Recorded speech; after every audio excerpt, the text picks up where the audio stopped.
guys. And then you can buy a house, guys. And then Yeah. it'll be affordable housing. Just wait until we're in our 40s. We can finally do it. You might break through the 6 entry-level jobs you work and can afford it. That's how millennials are already budgeting right now. So it's just like a validation of like, you're on track. Keep hanging in. I was doing some research this morning, like tabbing articles and stuff for future pods. And one of them was like, this source says millennials are loaded. This one says they're broke.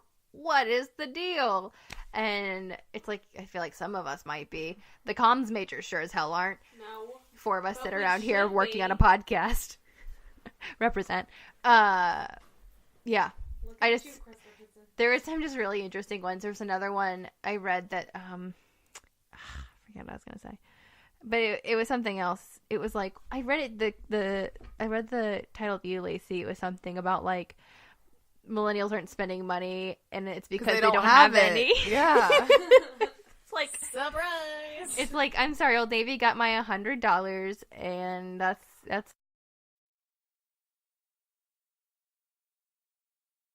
Whatever. It's fine. Oh, it's that $5 coffee every day? That's why we can't That shit afford adds the up. housing. Okay, thanks. Unless you go That to needs to be in Laura. our baby boomer I saw Bible. something not too long ago, and they literally said millennials don't have money because of like avocado toast.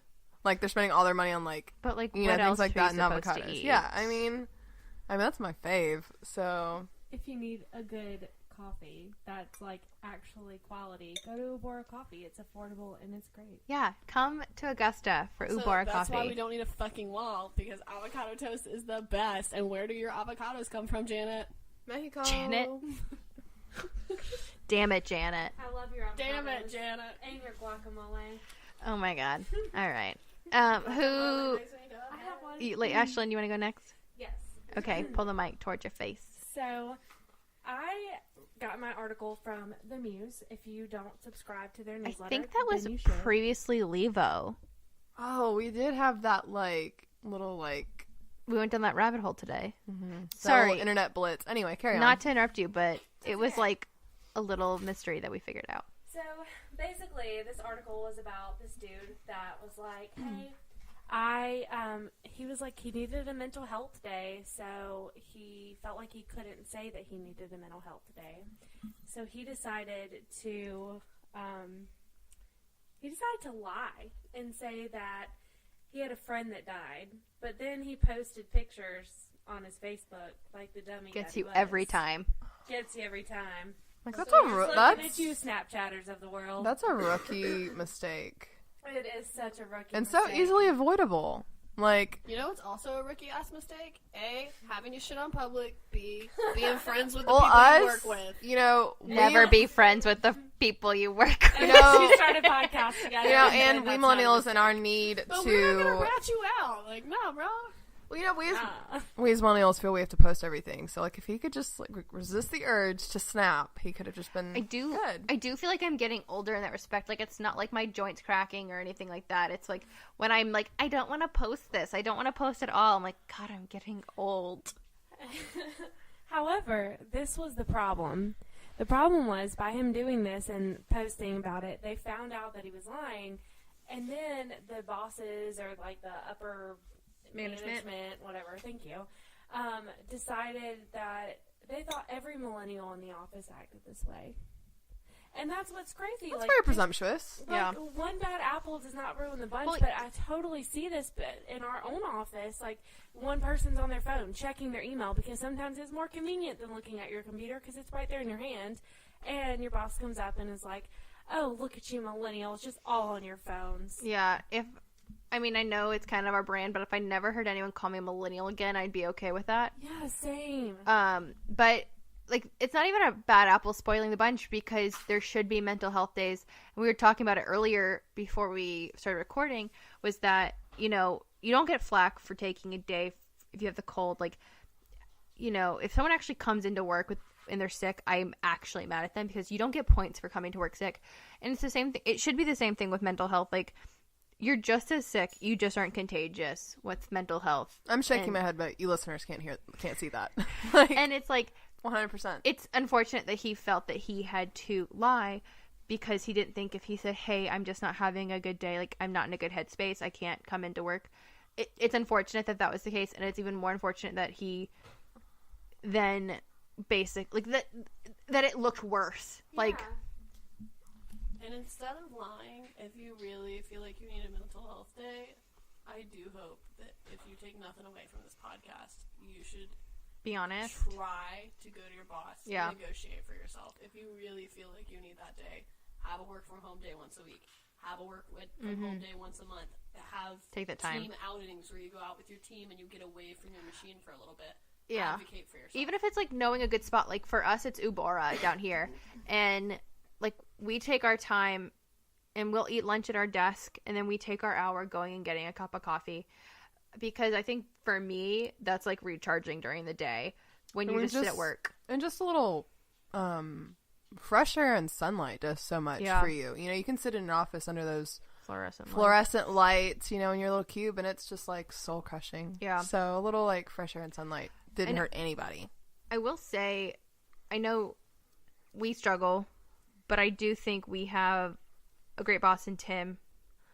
And I think we're really lucky to have somebody who, if that was the case, and if we were having a bad mental health day, I totally think if like you went to him and you expressed, you know, that you were struggling, that he would be receptive. And that, unfortunately, I think is a luxury. Like, it's a luxury currently, and unfortunately, to have a boss that is that understanding that you could say, you know what, I'm just not in a good space today. And we are lucky enough to have the time. A lot of people don't have the amount of time that we're given. And we have the time to take it off. He'd probably be like, yeah, me too, dude. Let's like go get like a coffee. Let's go get a drink. Well, and he did in his old market. Like, he would always say they were doing better. Yeah. Advertising guys, don't get into it. But no, I do, and I think that is one place that we are pretty lucky in that regard. I would say the same. I mean, I've literally heard my boss say to people, especially the management team, oh, you want to like have a one-on-one? Let's go walk and get coffee while we have this one-on-one. Like, it's not a tragedy to be out of the office if you're being productive. And even the times that, you know, we round up the whole group to get into the car and to go and have coffee, is still productive because you're bonding. And that sounds super cheesy, but like, you're spending time together outside work and the tension is maybe not there, or maybe you can talk to somebody in real life instead of like emailing angrily with them. Like, have a minute to breathe. And there's less miscommunication that way because you're having that one-on-one. Or resentment, or, you know. Yeah, you can like understand why the other person feels the way they're feeling, or kind of get that body language from them, you know. Self-care is not selfish, y'all. Yeah. And I don't mean to say that like we're a team that butts heads all the time, but like, it's, even if it's just as mundane as like, you know, somebody, you know, tells a joke, or like, you know, somebody like trips on a curb and then we all kind of laugh about it, and just those like moments, I think is. Well, and I think there's something to be said for, you know yourself, you know, when you're getting worked up and you need to step away, like there's nothing wrong with that. Be like, hey, like I need to step out, you know, and go for a walk, or, you know. Yeah, I mean, we still absolutely get things done, but again, it's it's not a travesty to like not be sitting at your desk for 8 hours a day, and that's a great feeling. Yeah, and I definitely feel like the people you work with should kind of feel like your family, because you spend more time with them than you probably do your own family. Yeah, and I think I would guess millennials are probably pretty good at that, because the friends I have made through work are millennials, and that's probably because we're put in the same entry levels, same entry levels. But I mean, you guys, Emily Ann, and then Megan and Dakota, and Vanessa, she like kind of saw herself as like a zillennial, with an X, like kind of in the middle. But I think they're really, really close and really valuable friendships that I've made. But I think that's something you absolutely need, because I mean, your managers can get upset about you speaking at work, but like, you're like, I'm here for 9 hours. I want to enjoy my time here, and even if I'm not enjoying my work, I want to enjoy the people I'm with. Yeah. And I think you have to for your own sanity, because good Lord, if you're not, good Lord, you'd be miserable. Yeah. Heard. Yeah. So I've been very lucky. I haven't necessarily been 100% fulfilled in what I've been doing, but I've been extremely lucky in the women I have befriended. Aww. And Maddie makes friends for me because I am horseshit at it. We'll get to that later in another episode. Lacey, Ashlyn, do you have anything else for that? I'm good. I think that's a good article. I think it was too. And we can post these. Like, I'm not sure, maybe on our website, which is currently not live. In the works. It's in the works. We have the domain. But we will definitely get that up once we get there. I think if I had a rabbit hole to go down off of this article, I would definitely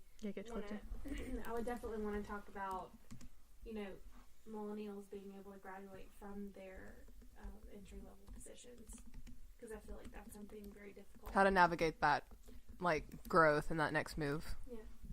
That would be an awesome guest interview. Mm-hmm. Which one? A really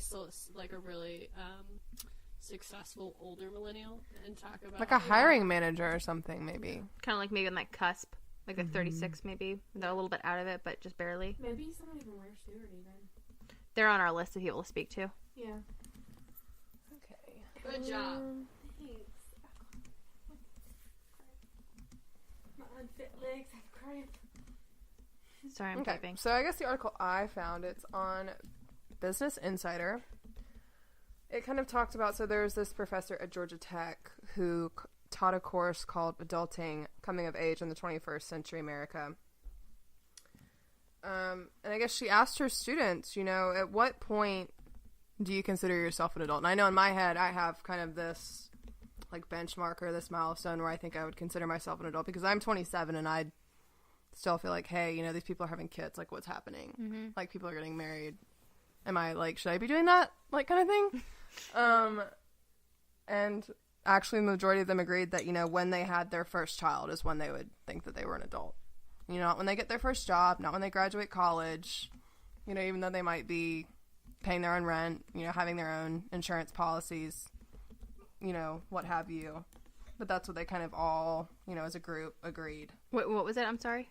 When they had their first child. Okay. And I feel like that's fair. I mean, to me, I think that would probably be, like, the point of being like, hey, I guess I'm doing this adulting thing. And Jamie, you can probably... I was going to say, there is something very sobering of, like, looking in the Literally. mirror, and you, like, look at yourself and you're Yeah. like, I'm going to be, especially as, like, a millennial woman, like, I'm going to be somebody's mom. Well, exactly. You're going to be responsible for a little human, Right. not even, like, physically making sure it, stays safe and, like, alive, but, like, it's, like, growth as a person. You want to send it out into the world eventually. Well, I mean, and there's no, and that, I guess, doesn't really super surprise me, because there's no thing to make you grow up faster than being solely responsible for another being. So, yeah. That's I a can very totally sobering see thought. that.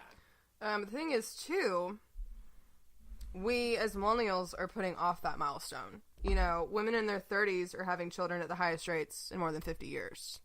Think about our parents or, like, our grandparents. They probably had their first child when they were, like, their late teens, early 20s, on average.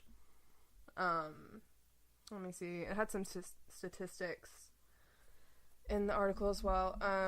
It says, according to a recent poll, 20% of Americans aged 18 to 30 are married, compared to 32% of Gen X members and 40% of baby boomers when they were the same ages.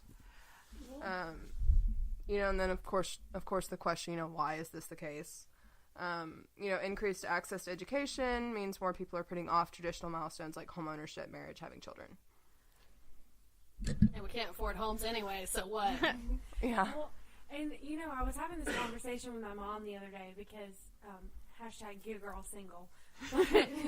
Hit her up. Hit me up. I feel like blondes. But I was... We got two blondes here, by the way. Yeah, Lacey blonde. But we were having this conversation about, I was just like, Mom, like, all of my cousins, all of my friends, like, not all of them, most of them, are all, like, getting married and having the homes and families and, like, doing all these things. And my mom was like, stop, hold up. No. I was like, but Mom... Wait a minute.